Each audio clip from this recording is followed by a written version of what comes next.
Good morning and welcome to a very low calorie breakfast. I've got 4 egg whites, I've got 40 grams of onion, I've got 10 grams of coriander, I've got 30 grams of ham, I've got 50 grams of tomato, and I've got 10 grams of basil leaves. This is very low calorie. Let me prepare, let me fry it, and let me show you the result. Leave it cook for a few seconds and just add your egg whites.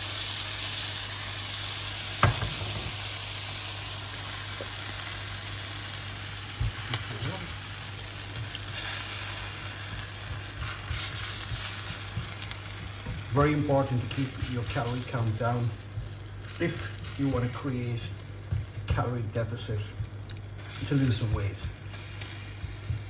Let me come back in a few minutes with the finished one. So welcome back. Here is the result of my very low carb breakfast.